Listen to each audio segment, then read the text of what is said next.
Republican Senator Lindsey Graham, who serves on the Armed Services Committee, joins us now live. Welcome, Senator. Good to have you. Thank you very much. And listen, Ed Henry reported there that the White House said the president's not going to come out tonight and make any kind of statement, but you've talked with him tonight. Yeah, I talked to him before we came over. The one thing I like about President Trump, he understands that we're in a religious war.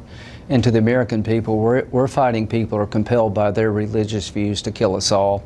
They kill fellow Muslims who don't agree with their view of Islam. They kill Christians and vegetarians, libertarians, Jews, you name it. So we're in a war, and for the last 8 years, the Obama administration turned the war into a crime. So I talked to the president tonight. He is right to make sure that when somebody comes into our country from a place where radical Islam, and that's the enemy, thrives, that we're going to ask extra hard questions. He's also right to look at this as a war. The last thing I want this guy to hear tonight is you have a right to a lawyer. The last thing he should hear is his Miranda rights. I've been a military lawyer for 33 years. There's enough evidence to believe that he qualifies as an enemy combatant under the law of war. He can be held by our intelligence community as long as necessary to find out, did he act alone and was he part of a bigger plot? So I hope President Trump will break the cycle of turning the war into a crime by declaring this guy a suspected enemy combatant, hold him under the law of war until we know exactly who he is and what he did.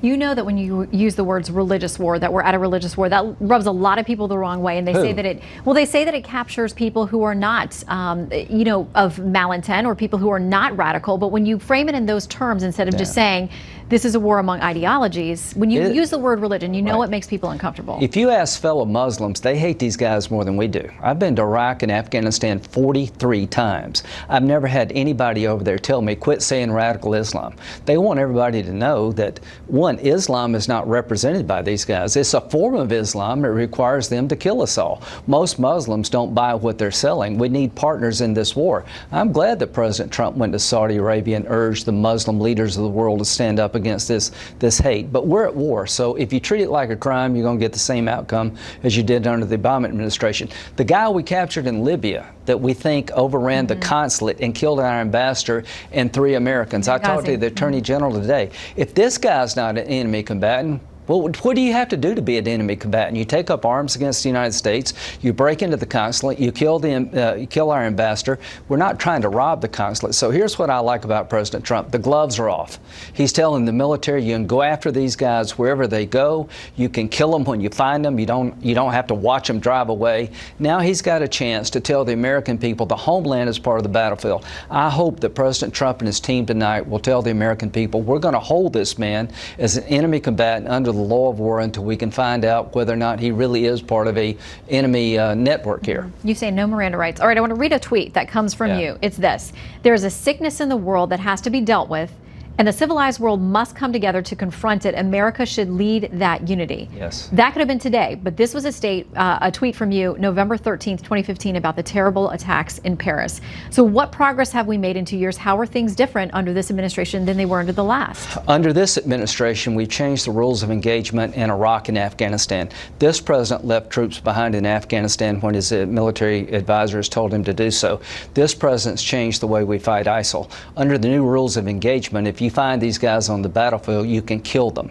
We're going after the enemy. The gloves are off. Everybody in the military appreciates the fact that President Trump is allowing the commanders to make decisions on the battlefield. It's not being run out of the White House. The president understands this is a religious war. We're not at war with Islam. We're at war with a sect in Islam who wants to kill us all, including their fellow Muslims. So he's right to slow down who comes into this country.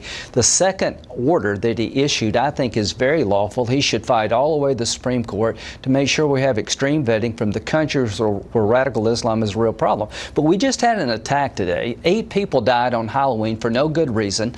This man has got all the indications of having been radicalized. I don't know how deeply he's involved in terrorism, but before we turn him over to the lawyer him up, I want him to spend a lot of time with our intelligence community to find out exactly who he is and what he's up to. Maybe we can prevent the next attack if we get this guy in the right hands. Well, we've got you here because you're so involved with the Senate investigations on what happened with Russia. I want to ask you about that, the latest developments, the indictments yesterday. The indictments did not show any collusion. It was not about a connection, but it was about key players close to the president who did have some allegedly unlawful behavior, many counts of it. Some people think it's overcharged. We'll see. But there was also this this plea deal with another person that the Trump administration describes as a volunteer, somebody who wasn't high level, but who was apparently trying to make overtures and bring the Russians together with President Trump when he was running. Right. So let's look at Manafort and Gates. There's nothing in this indictment to suggest that while they were working for President Trump, they colluded with the Russians. All the activity is prior to the campaign. And Manafort's lawyer said the president's right. There is no indication of collusion here. And so for Manafort's lawyer to tell the world at large that this is not about Russian collusion, he is telling the world that my client did not collude with the Russians. He's going to defend against the charges, but they're completely unrelated to any activity he had in the Trump campaign about this guy who was a unpaid volunteer. If I were a Russian, he'd be the last guy I'd pick to collude with because he had no influence or no power. So if I'm the Trump team, I'm thinking, number one, that Manafort and Gates' problems are unassociated with being part of the campaign, and that Manafort's lawyer is telling the whole world there is no collusion here, so I'd rest pretty good tonight. All right. Senator, always good to see you. Thank you. You seem like you had a little caffeine tonight before you came in. This bothers me. For 15 years, I've been trying to tell America that we're at war. You need to fight back. You need to fight back smartly. The Obama turned this into a crime. And I'm very hopeful that President Trump's going to change the rules of the game. There's a new sheriff in town. And I hope the enemy understands that under President Trump, there's a new way of doing business. And let it start with this guy in New York. All right, Senator. Great to see you. Thank you. Thanks for coming in.